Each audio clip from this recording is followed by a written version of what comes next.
Eto, simulan natin dito. Si Risa, meron na namang bagong tanim. Okay, babasahin ko sa inyo ha. Kasi naalala nyo, si Risa po ay merong bulilyaso. Okay, meron siyang bulilyaso dito. Nagtanim siya ng witness dito sa KOJC, against KOJC at Pastor Kibuloy. Kaya nga po, alam nyo kung bakit atat na atat po si Risa na magkaroon ng hearing sa impeachment? Kasi sinampa, di umano ni Robin, na imbestigahan po ito. So ang next po na iimbestigahan o pagkakaabalahan ng Senado, marami po silang pagkakaabalahan. Pero isa po sa pagkakaabalahan ng Senado, itong pag-iimbestiga sa tanim witness, di umano ni Risa. At ito po ay pangungunahan ni Robin Padilla. Kaya salute sa iyo, Robin Padilla. Bukod doon sa si Tamba, ang agresibo rito si Tamba, si Risa, at si Tito Soto. Explain ko sa inyo kung bakit nila gustong-gusto matuloy yung impeachment. Si Tamba at saka si Risa, may pangarap to for a higher position. At tinik sa kanila si Sara. Definitely, everybody knows, even the communist, mga NPA, mga kaliwa, pinklawan, pula, alam, pati mga bashers ko rito, pati mga vlogger, they know that the woman to beat is Sara. At alam nila malakas ito. Alam nila, in a fair election, they cannot win against BP Sara. Unless pumasok si Garcia, unless pumasok tong impeachment, yung may mga ganong kalokohan. But if we are talking of a fair election, everybody knows, even yung mga kalaban natin, alam, they cannot win against BP Sara. So itong dalawa, si Risa at saka si Tambaluslos, alam natin na talaga namang may pangarap. Okay? Tapos si Risa at saka si Tamba, katakot-takot din ang kinahaharap. Bukod sa pangarap nila, kaya gusto nila ma-eliminate si BP Sara, maraming kakaharapin na insertion problem. Mahilig kasi mag-insert. Mga kalalakihan, ingat kayo sa insertion. May legal kasi na insertion at may illegal insertion. Yung ginagawa ni Tamba, illegal insertion. So, meron pang flood control, meron pang ayuda, etc. etc. So, kakaharapin yan. Yan na po ang lalabas na balita. Yan na po ang iimbestigahang susunod. Ito naman si Risa, ang susunod na iimbestigahan ay yung tanim witness niya. Naalala nyo? So, gustong-gusto nila yung impeachment because that is diversion for them. Para hindi maasikaso etong vice cam sa pangunguna ni Tambaluslos. Etong tanim witness sa pangunguna ni Risa Ontiveros. Napurnada. Walang impeachment. So next na tayo. Pupunta tayo ngayon dito sa issue ng flood control projects na bilyon-bilyon pero binabaha pa rin tayo. In short, lagot sila. Wala na silang pantakip. Naintindihan? Ngayon, si Tito Soto, alamin pa natin. But remember, nung tumatakbo pa lang si Tito Soto, sinasabi niya na yung patungkol sa impeachment, talagang makikita na natin siya ng bahid ng interesado siya talaga matuloy yung impeachment. And kahapon, litaw na gustong-gusto talaga niya yung impeachment. Si Tito Soto pa lang, ang hindi natin alam ano motibo. Pero ano sinabi ko sa inyo before? Antay lang tayo konti. Lulutang ang totoong kulay nitong si One Ball University School Bukol Tito Soto. Lumabas ang katotohanan. Ayun, One Ball. Tingnan nyo mga banat kahapon. Barado siya, di ba? Parang graduate nga sa One Ball University. Parang school bukol talaga ang pinag-graduatean. Anyway, nagkalat siya ron, napahiyan. Alam nyo na exposed itong mga ito. And minimensahe ko nga, may mga minensahe na akong abogado. Sabi ko, ituloy nyo. Ituloy mo pagtakbo sa 2028. Why? Because we need leaders like you. Hindi ko napapakalanan, pero may mga minensahe na akong abogado na alam kong kilala nyo kung sino yung minensahe ko. Hindi ko na lang sasabihin. Minessage ko sila. We'll see, coach, we'll see. Sabi ko, di bale, po-promote namin kasi kailangan talaga ng abogado. Na-expose po ito. Mahihina ang utak nito. Pagdating kasi sa Senate, may bentahe po talaga yung brains. But anyway, lalabas po ang katotohanan. Kung lumabas ang kulay ni Tito Soto about this impeachment, lalabas din ang motibo niyan. May motibo yan. Hindi po pwedeng wala. May pangarap yan. Itaga nyo sa bato. Ay, ako, opinion ko lang yan, ha? Pero so far naman yung mga sinasabi ko nagkakatotoo eh. Di ba? Pasok tayo ngayon dito. Ito na yung bagong tanim ni Risa. The fact remains that at least one unanimous case was reversed en banc and it is not unheard of. The case of international service. This is a reminder that no one is immune from error. The most important thing is to correct it. Anong punto din? Anong issue rito? Naaalala nyo? Sinabi niya, meron na bang na-reverse, na binago ng Supreme Court, ganon. Tapos nagsabi siya ng mga jurisprudence. Di ba? Tandem pa nga sila ni Tito Soto. Tinanong sila ni Marcoleta. En banc ba yan? Ibig sabihin, unanimous decision ba yan? En banc nung 15 or division lang? Anong sabi ni Risa? Unanimous. En banc. Sinermonan siya. May nilabas po ang Supreme Court na sinasabi hindi totoo yung sinabi ni Risa. So lumabas, palpak yung sinabi ni Risa. Kaya dito, hindi ko maintindihan kung nagsosorry si Risa o nagyayabang. Kasi hindi po ganito yung nagsosorry eh. Di ba? Nagsosorry, nag-a-apologize. Tingnan nyo, nakakita na kayo na nagsosorry mayabang. This is a reminder that no one is immune from error. The most important thing is to correct it. Di ba? Mayabang pa. May sayad sa utak talaga to si Risa. Di ba pag nag-sorry ka, kunwari, nahuli ka ng asawa mo ng bababae, sorry po. Kaya lang naman ako nag-sorry kasi ikaw hindi mo na ako tinatabihan. O kasalanan pa nung asawa mo. Kung magsosorry kayo, mag-sorry na lang kayo. Wala nang pero. Wala nang kasi. Huwag ka nang mayabang. Kaya ka nga nag-sorry eh. Diyan nagkakagulo yung road rage. Sorry na, paharang-harang ka kasi dyan. Nagsosorry ka, mayabang ka pa. Di mag-aaway kayong ganito si Risa. Nakikita mong kayabangan? Bakit? Defense mechanism. Stress na ito si Risa. Alam niyo na yung kakaharapin niya kaliwat kanan ng kaso. Nakikita niya yung kanyang pangarap. Ang problema sa pangarap niya, itinayo niya sa dagat. Gawa ng buhangin. Nakikita niya kunti-kunting natutunaw yung pangarap niya. Dinaanan lang ng isang agos. Tunaw. Bakit? Mali kasi yung pagtanim mo ng palasyo mo eh. Sa dagat mo tinayo. Buhangin ang gamit mo, walang lalim. So stress, nakikita nyo ba kahapon? Stress siya. Yung iba patawa-tawa lang eh. Si Risa, stress. Kakaharap siya ng kaso, nawawala pa yung pangarap niya. Pero ito issue. Tanim jurisprudence ka, Risa. Pati jurisprudence, tinatanim mo, hindi lang witness. Tanim witness ka na, tanim jurisprudence ka pa. Tapos anong sasabihin mo rito?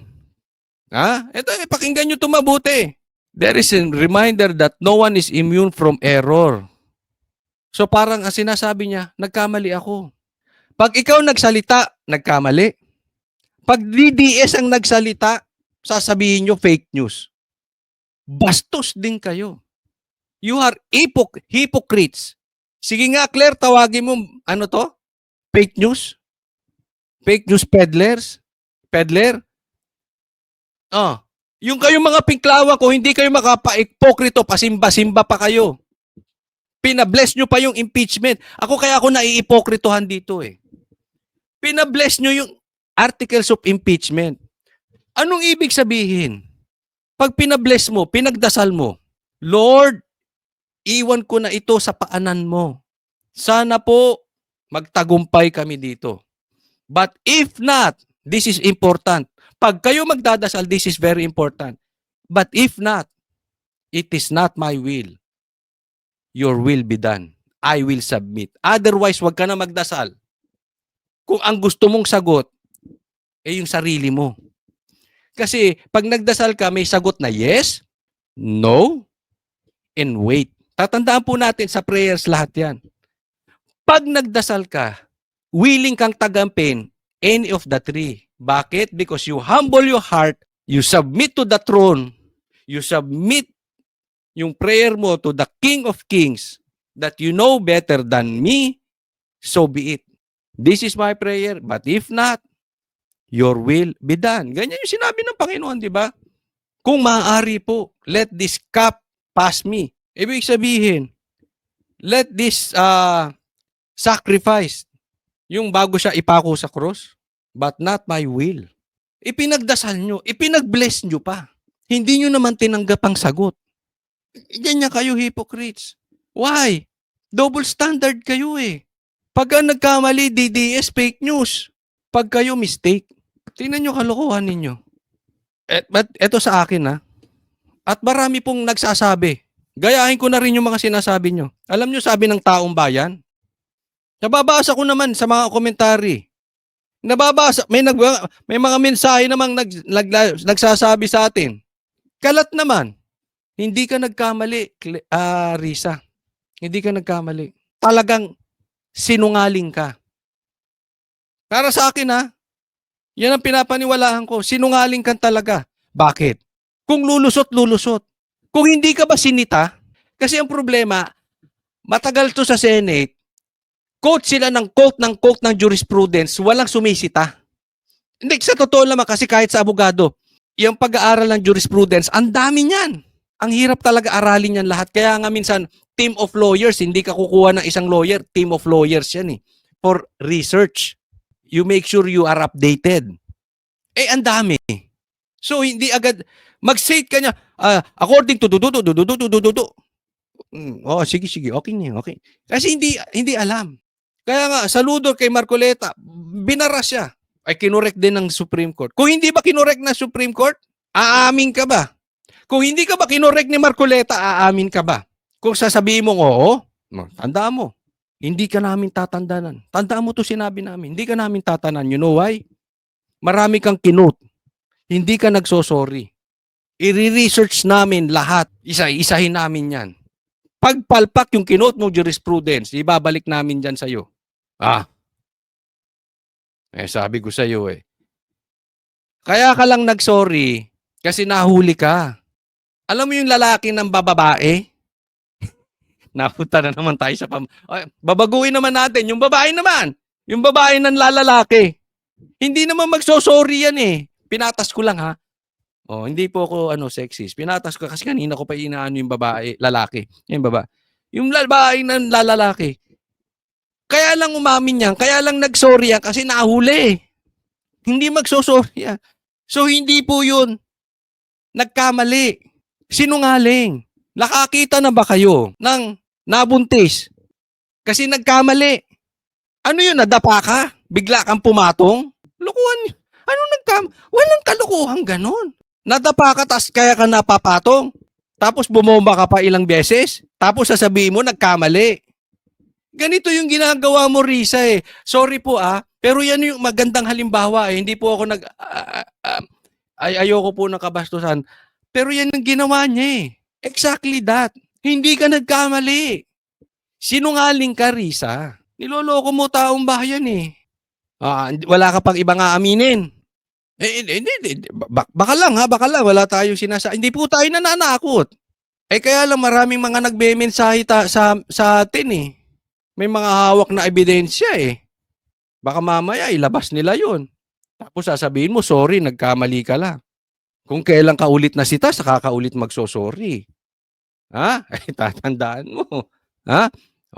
Tatandaan mo, may tanim witness ka. Di umano. Baka mamaya, kalat na yung video mo niyan. Baka mamaya may magmensahe sa akin, may hawak na ebidensya. Sabi ko sa'yo, ingat. Kaya kung magsosorry ka na ngayon. Otherwise, hindi pagkakamali yun, sinungaling. Pero yan ang tanong ko sa inyo mga pinklawan. Pag kayo nagkakamali, mistake, kaya nyo tawagin fake news peddler si Risa? Paano kung mapatunayan na nagtanim witness to? Kayong mga pinklawan, kung hindi kayo mga ipokrito, kaya nyo tawagin fake news peddler to? Paano kung mapatunayan na nagtanim witness to? Nagtanim jurisprudence, kaya nyo bang ipakulong? That is illegal. And that is criminal. Mananawagan ba kayong ipakulong yan? Mananawagan ba kayong ipatapon sa ICC? Eh, tanong lang, Yellow Pink. Kayo mahilig kayo magsimbay, di ba? Pinababasbasan nyo, nakaupo pa nga kayo sa harap eh. O parang yung pinabasbas nyo na articles of impeachment. Pag hindi nasunod ang gusto nyo. Dapat yan, hindi nyo dinala sa pare. Hindi nyo dinala pinabasbasan sa pare. Dapat yan, dinala nyo kay speaker. Doon nyo pinabasbasan sa kanya. Kasi ang susundin nyo naman si speaker. Pag sinabi ni speaker, tuloy ang laban, tuloy kayo. Kahit sinabi na ng Supreme Court, kung sinabi ni speaker, tama na yan, tigil din kayo eh. O, hindi nyo dapat sa pare pinabasbasan yan. Kay speaker. Hindi ko na nga maintindihan kung sino Diyos nyo eh. I mean, nasasabi lang naman natin niya kasi anong ginagawa ninyo? Hindi tayo nagiging judgmental dito, okay? Pero napakaliwanag po eh. Huwag na nating guluhin. Immediately executory. Coach Oli, paano kung sa inyo mangyari yan? Sinabi ng Supreme Court, ikulong si PRRD. Anong gagawin mo? Sasabihin ko, hindi dapat ikulong si PRRD. Pero, dahil sinabi ng Supreme Court, dapat siyang ikulong. Sa katunayan, sinasabi nga namin, litisin nyo si PRRD rito. Bakit nyo binitbit sa ICC? We are willing to face the court here. So, hindi tayo nagpapaka-ipokrito rito. O, next topic po tayo. Eto pag-usapan natin. Ito si Martin. Gaganti to, tingnan nyo. Pinanatan ni House Speaker Martin Romualdez ang umano'y minadaling pagbaon sa impeachment trial ni VP Sara.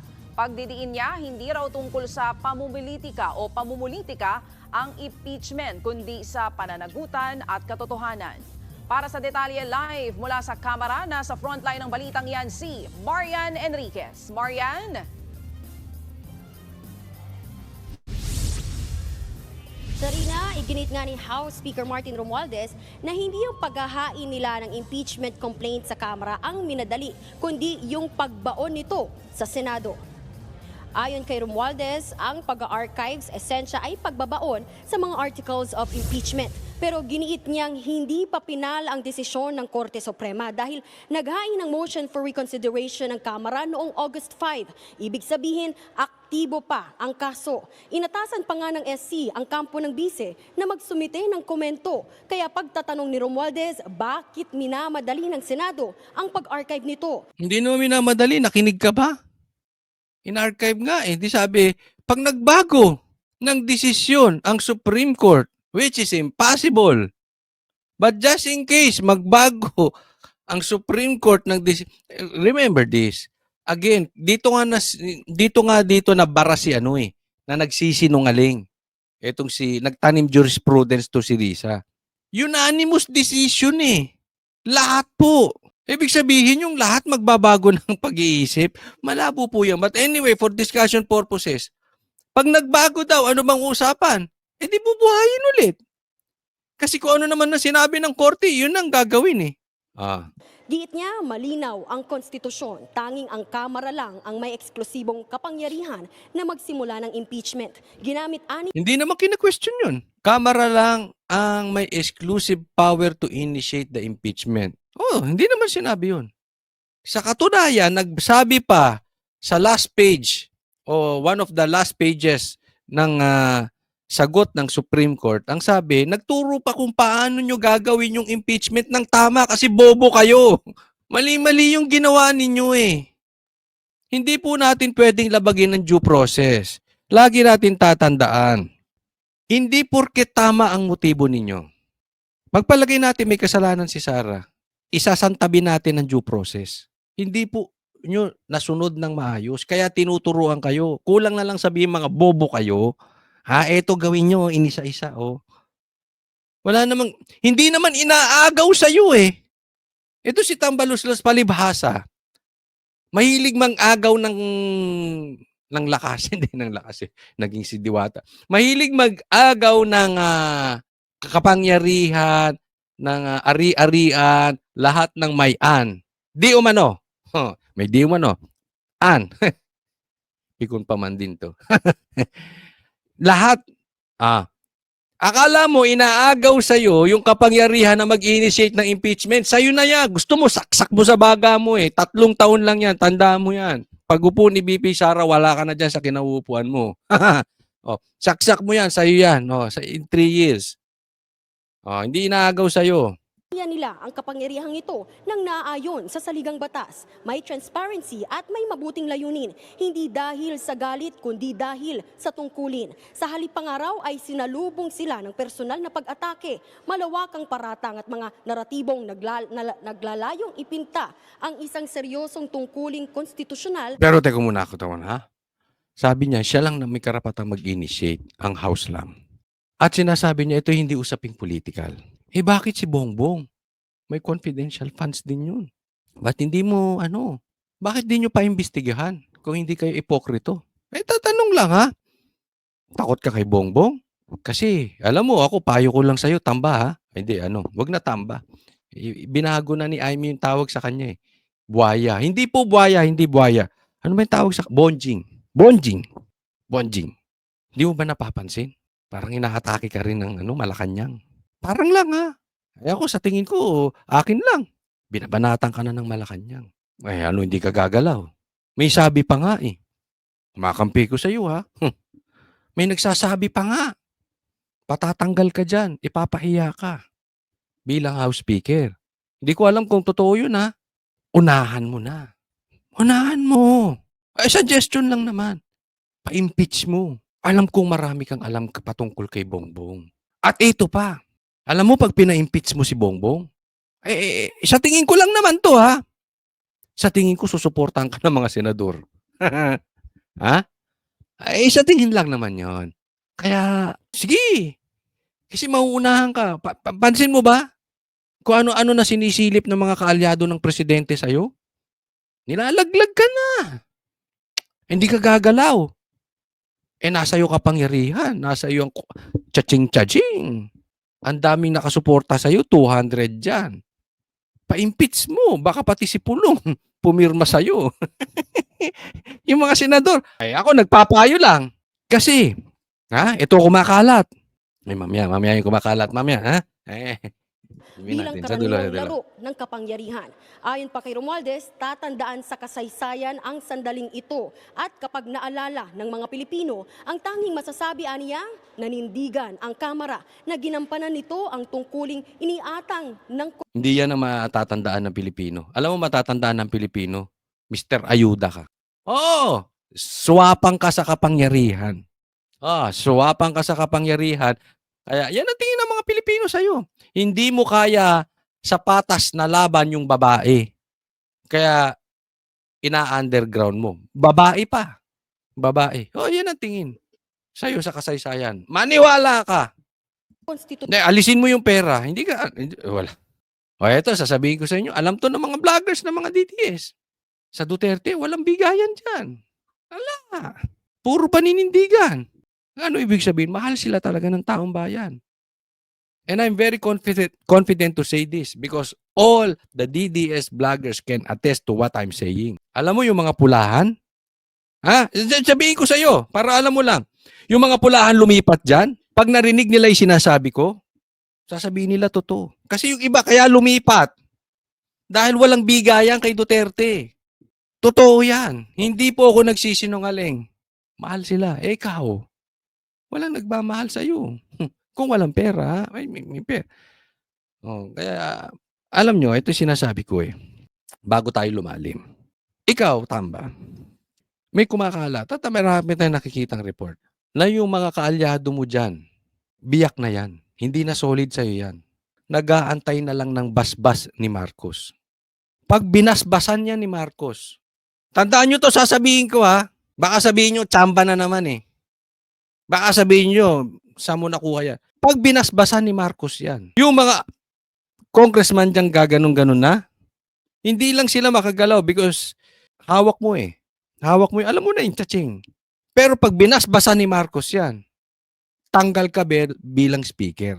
Concern nga ako sa'yo. Kaya tinuturuan na kita. Sabi mo nga, ang sole power sa impeachment nasa Kamara. Bago pa basbasan ni Bongbong Marcos ang pagkaalis mo dyan, speaker, pa-impeach mo na. Pag pina-impeach mo si Bongbong, suportahan na kita. Hindi, ang ganda naman na suggestion ko. Di ba? Remember this. Pag masyado ng malaki ang bulilyaso, traitors will always be traitors. Always remember that. Kasi walang lalim yan eh. It's their nature. Ang traidor, hindi yung nagising ka lang paggising mo, kaya mo na maging traidor. Hindi, wala pong ganun. Nakakita ka na ba ng addict paggising? Ay, gusto ko maging addict ngayon. Okay, paggising. Ay, gusto ko mag-rape ngayon. Walang ganun. Nature nila yan. The traitor will always be traitors. Unahan lang yan. Baka maunahan ka, sabihin mo, tsamba. Tandaan nyo sinabi ko ha, trinaidor nga si Sarah eh. Sa bagay, parehas kayo magpinsan. Pero pag naunahan ka ng basbas at di ka na speaker at hindi mo na hawak yung kaching-kaching ka dyan, while in power, impeach. Kaya nasabi ko sa'yo, baka suportahan ka pa ng senador kung papa-impeach si Bongbong Marcos. Ano, sangayon ba kayo sa suggestion ko? Maganda ba yung suggestion ni Coach Oli kay Tamba? Oh, kinakampihan pa nga kita eh. Na kumilos ito hindi para sa sarili, kundi para sa sambayan ng Pilipino. Samantala, bumanat din na ang dapat sanay House Prosecutor na si mamamayang Liberal Party List Representative Leila Denise. Malapit ka na, magkakakaso ka rin sa Supreme Court. Nagkamali ito, nagsorry. Yari ka. Sa naging desisyon ng Senado. Sabi ni De Lima, pinili na naman protektahan ng Senado ang kanilang kapangyarihan kesa itaguyod ang pananagutan. Masyado raw nagmamadali ang Senado na itapon. Ganito ang mga mambabatas natin. Ano? Dapat, lawmakers should follow the Supreme Court. No ifs and buts. Diba? Mambabatas kayo. Mambubutas kayo. Kayo pa yung nagsasabi na dapat hindi sinunod ng Senado yung Supreme Court. May pambihira ito mga ito. Impeachment, gayong sariwa raw itong inihain sa kanila at nabulok na dahil sa kapabayaan ng mga senador. Giit pa ng mambabatas, kung nirerespeto raw talaga ng Senado ang proseso, hihintay nila ang pinal na desisyon ng Korte Suprema. Ito hindi ko maintindihan. Ano naging lawyer to mga ito? Sinabi ng immediately executory. Hindi naman nagsabi nun si Marcos, si PRRD, si Sara, si Chis Escudero, si Bato, si Bongo. Hindi naman eh. Supreme Court na nagsabi nun eh. Laila, being an officer of the court, dapat ikaw mismo nagsasabi, sundin agad ang Supreme Court. Anong nangyayari sa mga abogado natin? Una nang iginiit ni House Prosecutor at Manila 3rd District Representative Joel Chua na pagkakait umano ng due process sa taong bayan ang pagsasantabi sa Articles of Impeachment. Umaasa pa rin daw silang babaliktarin ng korte ang desisyon. Tingnan mo tong isa pa tong ipokritong to. Ikaw nga nagtayo ka ng City Hall sa bangketa eh. Ngayon sinisita mo yung due process. Dumaan ba sa due process yan? Dumaan ba sa bidding yan? Dumaan ba sa permit yung tinayo mong City Hall dyan sa bangketa? Milyon-milyon pa ginastos? Dumaan sa bidding yan? Dumaan ba sa tamang kontraktor yan o kayo-kayo lang? Nagtatanong lang ha? Huwag tayong paka-ipokrito. Matanong ko sa inyo, sang-ayon ba kayo na dapat instead na mag-focus sila, pwede pa naman next year si Sara eh, February. But for the meantime, dapat ang ipa-impeach ni Martin si Bongbong Marcos. Sang-ayon po ba kayo dyan? Nakilagay nyo dyan sa comment section. O, next topic po tayo. Simulan muna natin sa sinungaling na to, okay? Tingnan natin. Meron akong isisiwalat na pagsisinungaling. O, pasok. Tapang ang banat ng Malacanang laban sa Senado matapos nitong i-archive ang impeachment ni VP Sara. Ang detalye sa agenda report ni Ivy Reyes. Most zealous in protecting the principle of legal Sa equality. sesyon kahapon, mainit ang pahayag ni SP Cheese Escudero. Tanong niya, talaga bang accountability ang nais ng mga pabor sa impeachment? Teka muna. Tingnan nyo yung sinabi nung angkor ng bilyonaryo. Banat ng Malacanang laban sa Senado. Matapang ang Matapang ang banat ng Malacanang laban sa Senado. Matapang ang banat ng Malacanang sa Senado. Ulit, sino ang matapang na bumanat sa Senado? Malacanang. Sino Malacanang? Si Bongbong Marcos. O, sige, tuloy. Matapos nitong i-archive ang impeachment ni Bilyonaryo VP Sara. nagsabi. Ang detalye sa agenda report ni Ivy Reyes. Most zealous in protecting that principle of legal Sa equality. sesyon kahapon, mainit ang pahayag ni SP Cheese Escudero. Tanong niya, talaga bang accountability ang nais ng mga pabor sa impeachment o anti-Duterte lang talaga sila? Ang sagot ni Yusek Castro, Okay, basang-basa mo naman si SP Cheese. Since day one din, basang-basa na ba? Hugas ka man. bilang isa ring abogado, ito ang pananaw ni Palace Press Officer Claire Castro sa pag-archive ng Senate sa impeachment articles laban kay Vice President Sara Duterte. Tingin ko lang, itong mga senador na to, feeling ko lang to ha, gusto talaga nilang i-dismiss, pero nagtatago ngayon sila sa decision ng Supreme Court. Yun. Teka muna. Diyan muna, ha? Ito po, ang sabi po ni Claire na spokesperson ni Bongbong Marcos, PCO po ito, ha? O, baka masabihin nyo, hindi yan ang official, basta. Ito, sabi niya, sa tingin ko lang, ang Senado po ay gustong i-dismiss ang impeachment. Pero nagtatago lang sa likod ng Supreme Court. Okay? Bibigyan muna natin yan ng paliwanag. Una, ikaw, nagbablog ka. Dapat ito pinagbabawalan na ni Bongbong Marcos. Kasi siya po ay nagsasalita na in behalf of the President. So pag ikaw ay nag-vlog pa, yun, kahit intentional or unintentional, it is as if yung sinasabi mo sa vlog, yan ang stand ng presidente. Ano ang sabi ng presidente mo, Claire? Ang sabi niya, ito napakaliwanag ng sabi ni Presidente Marcos, hindi siya pabor sa impeachment. And etong kanyang tagapagsalita sa kanyang vlog, sinasabi na ang Senado raw ay ayaw sa impeachment. Kaya gustong i-dismiss. So sa madaling salita po, pabor po ang presidente sa impeachment. Dahil yung kanyang tagapagsalita bumabakbak sa kanyang vlog. Hindi po dapat ganyan. Hindi po dapat ganyan ang atake. Hindi po dapat ginagawa yan ng isang tagapagsalita, officially man or hindi official, hindi yan dapat ginagawa ng tagapagsalita ng presidente. Kasi po, ito dapat pagalitan ni Marcos. Pag hindi niya to pinagalitan, hindi niya to sinita, hindi niya pinagbawalan ito mag-vlog, lahat po ng sasabihin niya sa vlog, dahil nagsasalita rin siya para sa presidente, officially man o unofficial, intentional or unintentional, yaan po ang magiging take ng taong bayan. Total mahilig kayong gumamit ng salitang taong bayan eh. 'Di ba? So, alam mo, yung amo mo, ikaw ay aso ng amo mo. Yung amo mo sabi ayaw sa impeachment. And here you are, halatang halata, gusto mo ng impeachment. Nagpa-interview ka pa sa bilyonaryo. Or kung hindi man to interview, pinakuha mo. Kasi po, ang mainstream media, pag pumick up po yan ng vlog, ng personal vlog, okay? Hindi yung vlog ng kunwari, Office of the Vice President. Hindi po. Yung personal vlog, magpapaalam po yan. Tatawag po yan. Kunwari, ilalabas ng GMA yung vlog mo, tatawag yan sa'yo. Ang tanong, tumawag sa'yo. Ibig sabihin, nagpaalam. Standard. SOP po yan.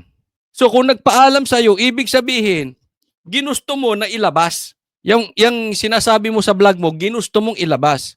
So pinaparating mo sa taong bayan, sinisiraan mo ang mga senador, boses ng presidente. Ginusto ng presidente na banatan mo ang senador. Gusto ng presidente na banatan mo dahil hindi natuloy ang impeachment. So sa madaling salita, sa ginagawa mo, sinungaling ang presidente. Totoo man or hindi, pinapalabas mo, Claire, sinungaling yung presidente. Ganun po kasimple yan. O ngayon, paano coach kung hindi naman nagpaalam? Kung hindi nagpaalam ang bilyonaryo sa'yo, dapat sitahin niya yung bilyonaryo. Bakit mo nilabas yan? Dahil yan ay personal ko. Hindi po yan hindi kasabwat ang presidente rito. But still, meron kang opisina na nagsasalita para sa presidente at meron ka rin vlog na binabanata ng impeachment, binabanata ng senador.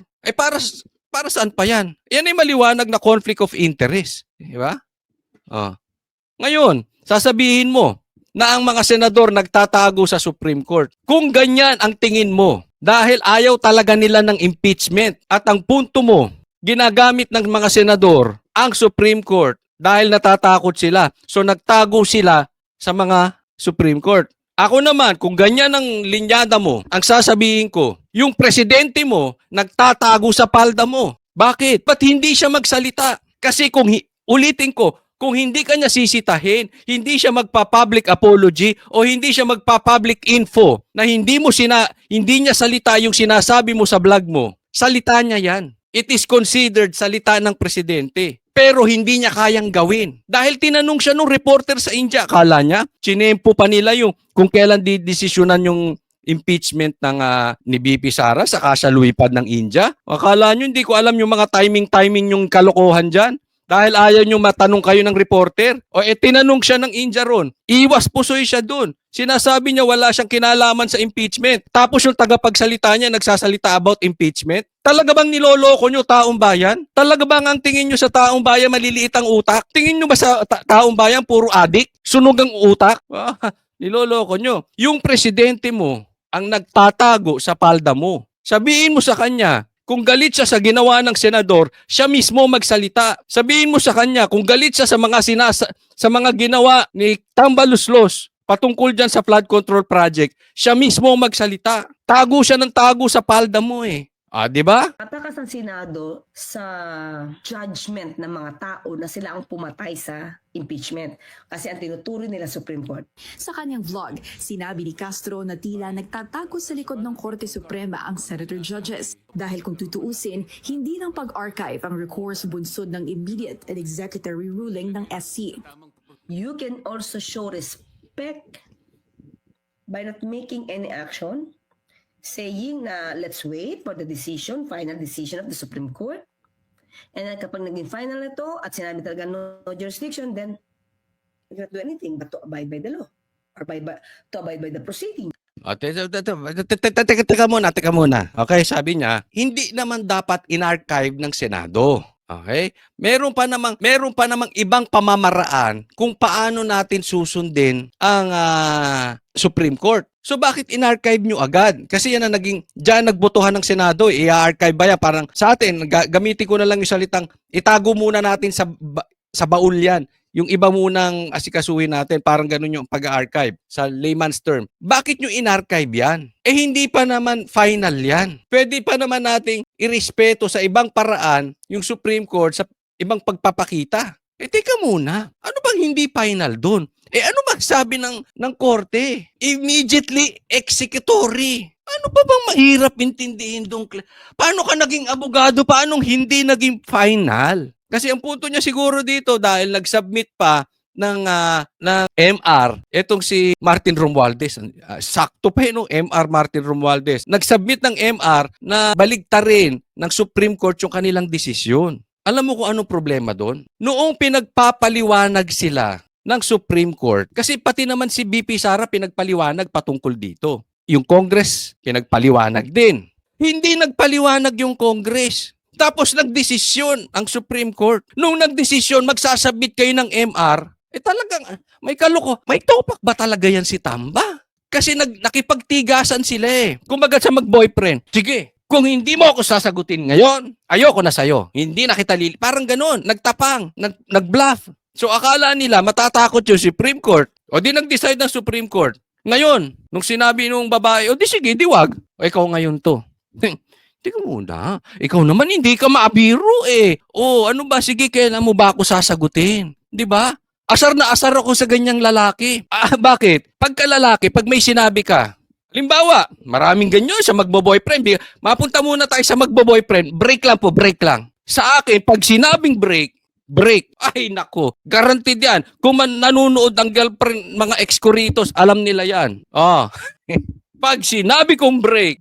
Kahit maglulupasay ka dyan. Otherwise, hindi ako magsasalita. Dapat ganun. Sinabi nyo, hindi kayo magpapaliwanag sa Supreme Court. Ngayon, MR kayo. Di kinain nyo sukan ninyo. Yan po siguro ang punto ni Claire. Antayin muna natin, may MR yung ano bakit ba kayo nagmamadali? Immediately executory nga ang sabi ng Supreme Court. Kaya nga ayaw nilang magbotohan kung i-dismiss or hindi Alam mo kung bakit? Hindi dapat magbotohan. Ang sabi? Ano sabi? Immediately executory. Ibig sabihin, wala na dapat botohan. In the first place, wala na dapat botohan. Buti nga nagbotohan pa Kasi sabi void ab initio, as if wala. Walang tayo. Hindi naging... nagkaroon na ba? Mapunta ulit tayo sa mga boyfriend-girlfriend. Meron na ba kayo niligawan? Hindi alam nung babae na naging kayo? Tapos sasabihin mo, sige na, patawarin mo na ako, tayo na ulit. Anong tayo ulit? Hindi naman naging tayo. Yun po ibig sabihin ng void ab initio. Void from the beginning. It is as if walang nangyaring impeachment. Ganun din yun. It is walang tayo. Hindi naging tayo, oy. Baliw ka. Wag kang pilingera. Parang ganon. Wag kang maging pilingero. Walang tayo. So anong didesisyonan? Hindi nga tayo. Hindi. Walang botohan. Hindi tayo. Hindi mo matanggap yon. Ano sabi? Final and executory. Immediately executory. Execute nyo yan. Tigil nyo na yung impeachment na yan. Tama na yan. Tapos na yan. Coach Soli. Ito, alam ko ito sabihin Coach Soli. Bakit sabi sa Senate, fourth win? Hindi naman inaksyon na agad ng Senate. Di ba may fourth win? Ako hindi po abogado ha. Hindi po. Hindi tayo nagmamalaki. Pero dapat kasi, Risa, lalo ka na Risa, hindi ka marunong mag-differentiate. Lalo ka na Iskul Bukol, Itbulaga, Achiche, Tito Soto. Hindi kayo marunong mag-differentiate. Hindi po tayo nagmamatalino. Kaya lang kasi, minsan blanco utak natin, pagka meron tayong political agenda, hindi natin maintindihan yung batas. Or ayaw nating intindihin yung batas. Ano ibig sabihin ng fourth win? Kasi doon sa iba, hindi ibig sabihin agad-agad. Ang sabi, explanation dan, agad-agad when it's necessary. Yun ang sabi ng Senate. Iba intindi nung iba. Ang problema, may confusion. Ulit, di ba may confusion? Pag may confusion sa batas, pag may nagpagtatalo sa batas, sinong tatanungin? Si Presidente Marcos? Pag may confusion sa batas, sinong tatanungin? Speaker of the House? Pag may confusion sa batas, sinong tatanungin? Senate President? Korte po. Kaya nga yung fourth win na yun, dyan sila nagkagulo. Hindi, yung iba sinasabi, hindi ibig, break. Mag-a-adjourn kami. Mag-e-eleksyon. Paano natin aasikasuhin tong impeachment? Naiintindihan? So may confusion sa fourth win. Sa immediately executory, walang confusion. Bakit? Korte mismo nagsabi. Unanimous. Risa, unanimous. Lahat. Yung 15, hindi desisyon ng division. Iba po yun, Risa. Okay? Wag tanga. Ang nang-desisyon po, Supreme Court. Immediate. Ano ibang ibig sabihin ng immediate? Agad-agad. Executory. Ipatupad agad. Ipatupad. Ipatupad agad-agad. Bakit walang confusion? Supreme Court nagsabi. Hindi si Tambaluslos. Hindi si Bonjing. Okay? Or decision of the Supreme Court. Yun lang. Kailangan i-archive. Giit din ni Castro. Nasagot ko na bakit ay kailangan i-archive? Immediately, dapat nga hindi lang archive. Sa totoo lang, dapat yan talaga dinismiss. Dapat wala pang ang butuhan. Ay patay na ang impeachment. Isinantabi lang daw ito. Yun nga lang, hawak pa rin ng mayorya ang desisyon kung bubuhayin pa ito. At dahil may mga senator judge gaya ng presidential sister na si Amy Marcos at Bato de la Rosa na obvious naman daw nakakampi ng bise, hindi masasabi kung ano ang tsansang muling bulong ang bola. At ang buong impeachment case na ito, problema at gastos pa na matagal na raw sanang natapos kung nagsalita lang si VP Sara. Hayaan natin sila dyan. Si Senado, cargo nila yan. Let's just pray na dapat managot, managot. Ayun, maganda yan. Doon sa mga manunood nito, i-video nyo po ito. Yung dapat managot ay managot. Why? Ibabalik natin to sa kanya. Sa tingin mo ba walang magiging kaso si Bongbong? Hindi, nagtatanong lang po tayo ha. Sa tingin mo ba walang magiging kaso si Risa? Sa tingin mo walang magiging kaso si Torre? Yung dapat managot ay dapat managot. Ibabalik namin sa iyo yan. Papakain namin sa iyo yung salita mong yan. Kasi ito nga marami rin tong nalabag. Diba? Ironic daw na bukod sa iisang tao ang pinagkakaguluhan ng buong bansa, walang alam ang mga opisina nito kung ano ang nangyari at saan napunta ang 125 million pesos worth of confidential funds. Ano pinagpuputok ng butsi mo? 125 confidential funds. Yung flood control nga, bilyon-bilyon. Claire, don't tell us you don't know how much is the confidential funds of the president. Don't be hypocrite. You're questioning. Antay ka lang. Kaya lang hindi maka-question yan kasi nakaupo eh. Hawak niya eh. Malay natin. 2027. Hawak na ni BP Sara. Isusupalpal namin sa pagmumukha ninyo yung sinasabi mo. Yung batas ay yung dapat managot ay dapat managot. Akala mo, walang question sa confidential funds si Bongbong? Di hamak malaki yun. Yung pinirmahan nila na blanco, mga insertion sa BICAM, tingin nyo wala silang sabit doon? Sa flood control, sa tingin ninyo wala silang sabit doon? Panahon nyo kasi hindi pa kayo nasisingil. Hawak nyo pa ang kamera. Mag-iingat din kayo kakalaban. Kala nyo hindi ko alam? Ingat kayo kakalaban nyo kay Tamba. Baka mauna pang ma-impeach si Bongbong Marcos. Sige, kalabanin nyo pa si Tamba. Hindi ko pinagtatanggol si Kamba, pero ako kasi meron akong info. Siguro na, obvious nyo na. Nagbabanatan na ang palasyo at saka ang house. Tingnan nyo yung tao nila. Nagbabanatan na. Ingat-ingat kayo. Baka mamaya Bongbong ikaw ma-impeach. Nako. Pag yan na napa-impeach, ang daming masisilip dyan. At ipi-play ko tong mong yan. Yung dapat managot ay dapat managot. Kaya ipokrito. Kakaguluhan ng buong bansa, walang alam ang mga opisina nito kung ano ang nangyari at saan napunta ang 125 million pesos worth of confidential funds. Banat pa ni Castro, ibang klaseng leader talaga si VP Sara. Dahil kahit mag-report tungkol sa trabaho, hindi raw nito magawa. Hindi na nga raw nakakatulong ang bise, biyahe pa na biyahe. Para sa agenda, Ivy Reyes. Bobo rin talaga to si Claire, no. Hindi na nga daw nakakatulong sa bansa, biyahe pa ng biyahe. Pwede ka naman magtrabaho kahit wala ah. Tsaka trabaho ba ng presidente 'yon? Ay ng vice president 'yon? Hello. 2025 na po. Ikaw nga saan ka nagkakalat? Online, 'di ba? Saan ka nagkakalat ng hindi kayang gawin ng presidente mo, yung bumanat sa Senate, yung banata ng impeachment hindi kayang gawin ng presidente mo. Online, di ba? Kaya din ni BP Sara magtrabaho online. Kaysa naman punta kayo ng punta ko sa ibang bansa tas may namamatay pa. Huwag nga tayo maglokohan.